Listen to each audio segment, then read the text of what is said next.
Welcome to Whiskey Conversations in the Whiskey Vault. I'm Daniel Whittington, Chancellor of Wizard Academy Whiskey Marketing School, and I have Charlie Humphrey with me here as a guest today. And you brought, because you're rock and roll, 2 whiskeys that we could drink. I don't like to be limited in my options. That's fair. We're going to start with Method and Madness. Yes. Which I'm interested to hear yours, because my introduction to Method and Madness was visiting Middleton in 20 something. And discovering that they had a craft distillery inside of their distillery. Who knew, right? Right? Which is crazy.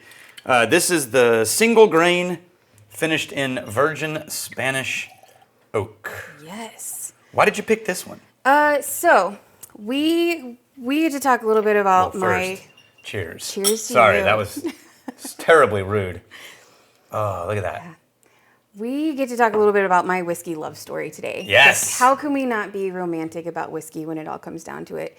I'm so in. I've got my 2 great loves in whiskey, and my first love was Irish. So the first time I really enjoyed what I was drinking. So I always joke, I learned 2 things in college is that I didn't necessarily want to be a teacher, but I did really like whiskey. Did you do that while doing the helping teaching? Sitting on okay, and you're like, nope, no plan. And sorry, Mom and Dad, it took me 3.5 years to figure that out. So, great time to switch majors, But I, as you do in college, you kind of venture out and try different things. And I grew up in a very beer-centric family. We're kind of a German origin.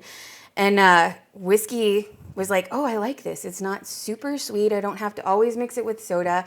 And the first time I had that, oh my gosh, I have those flavors. Like I can taste it's not just alcohol. It was Irish whiskey, and I was hooked from there. Which one? It was Jameson. Hey. It was Jameson. Nice, yeah. Yeah, that's what I always say, Classic. Jameson was what I drank entirely too much of on my 30th birthday trip with my best friend in Ireland. It was what was in my glass when I toasted my best friends when they got married. Oh, yeah. Jameson is so sentimental, and so I will always dance with, as we say here in Texas, Heck dance yeah. with the one who brought you. Well done. And what I really loved is as that kind of developed, you really get into these cool edges of Irish whiskey. And Method and Madness was the very first whiskey I had poured for me in the vault. No way! Yes. Was it for a class? It was not. It was a Texas Whiskey Association meeting. Yeah, that's right. I forgot. I was You not were a I was repping the not a Texas som. Whiskey Association. Yeah. I was not a som. I had someone pour it for me. I was like, oh my gosh, what is this? And it kind of creeped into what I really love about Texas whiskey too, is it's that innovation. Yeah. So it is a nod to what Irish whiskey has been. Yes. But it is a big blaring neon sign of where whiskey can go. Yeah. And it's the coolest things. Like you said, Middleton, we all expect these really classic kind of standard Irish whiskeys that are fantastic and we love them a lot. But then you have this, it's like, why not? Why not see what Spanish oak on Irish grain whiskey can do? Right? I love that Yeah. idea. So was the Texas Whiskey Association your first official whiskey gig? Or was there ones before that? That was it. So I've known you your whole whiskey professional You career. have. That's cool. Yeah. You've done a lot I, in a whiskey career in what, 8 years? About 5, 6. Okay, 6 years. Women? Yeah. I always joke, I am the product of persistence. Yeah. I am the perfect example of if you keep showing up to things and you support in the right way. Yeah. One of 2 things is going to happen. It's going to be someone's going to hand you paper. Yeah. And it's either going to be employment forms or a restraining order. Yeah. So luckily I got employment forms. I like that one. Yeah. Yeah, you were everywhere around Texas. I mean, a very real reason why the Texas Whiskey Association even exists. Then you went from that. Then you showed up in Psalm School. Yes. And that's when we got to start hanging out. Yes. And then was it Ironroot next? Ironroot next. Yeah. Which reminds me, you Yes. brought some Ironroot. I did bring should we some try it? Ironroot. First, what is your We favorite should. thing about this one, flavor-wise? there is this deep, nutty note in this one, and that is all that Spanish oak. So it kind of elevates that honey nut Cheerio note that you get typically, and just pulls it into a whole new level. It's a really fun one. It's an interesting drink.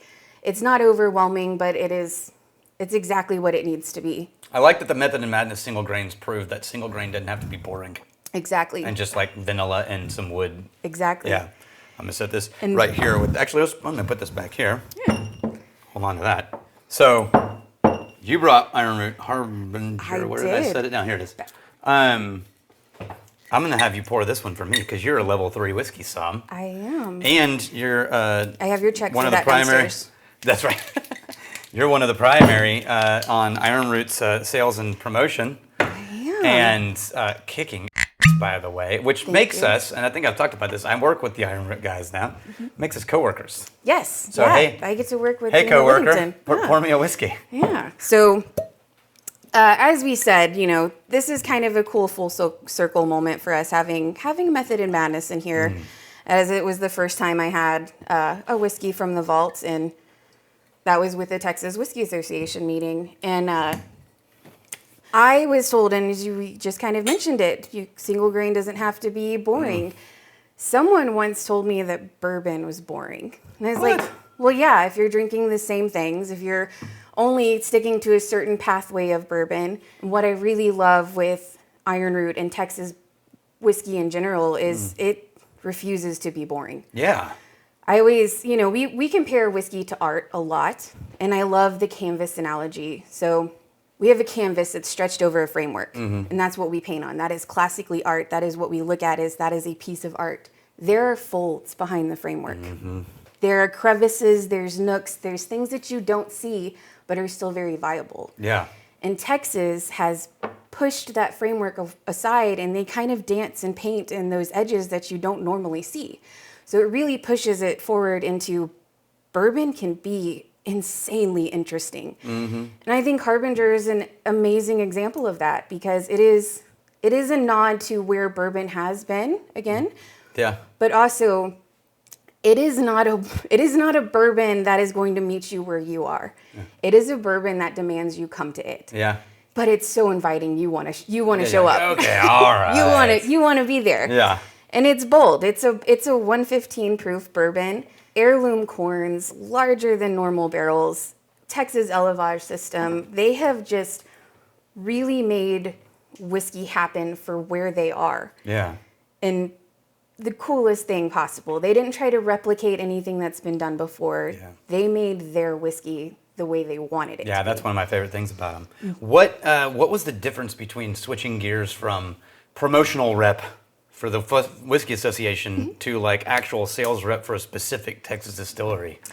The past couple of years or so have just felt, I belong here. I belong somewhere in the whiskey industry, and largely your fault for that. You're welcome. This school kind of gives you the tools to think you belong here, and I do. We get to own that statement. How is it different? It's funny because we are such a big community. Like, I get to talk about one of my favorites, but we also kind of all talk about each other. We do, don't we? Yeah. We all root for each other. It's one of my favorite things, and that's actually how I got so heavily involved with the Texas Whiskey Association and the Trail. I was in the medical field during 2020, and I watched, fun time. You were to talk about phone calls with the mask on and all that. So it was crazy. And being in the medical field, it was just, you saw a different side of things. And I had just kind of recently stumbled into Texas whiskey, and then everything shut down. And the Trail was doing these videos with the distillers. Yeah. And I was watching all these distilleries talk about them switching over their production to hand sanitizer and largely giving it away for free. Resources in, no money out, in a time where they can't have their bars open, they can't have their tastings open, there's no tours. So it was one of those videos where the distiller said, this may end us, but it's the right thing to do.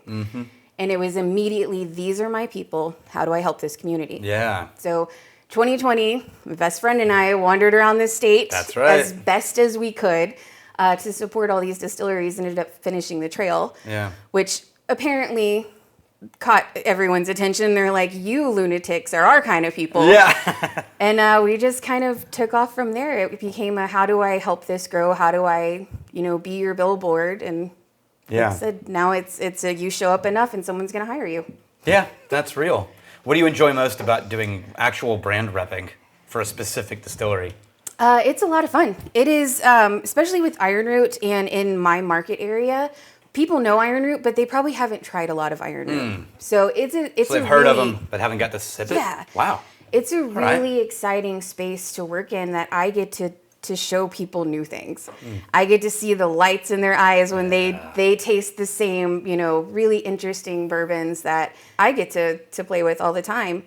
It's fun. It's a fun family to work for. We all feel like we're a part of it, and it's been an absolute blast with Ironroot getting to just kind of expand their brand into those corners that haven't necessarily reached it yet. Yeah. Well, there's still more to come. There's way more to go. Well, cheers to you. I'm glad you're here. Here's to painting outside the frame. How about that? Absolutely. Cheers. We're really glad you're here. Irish and Texas, together at last, together forever. What is that, Annie? I don't know. If you like musicals and whiskey, like and subscribe.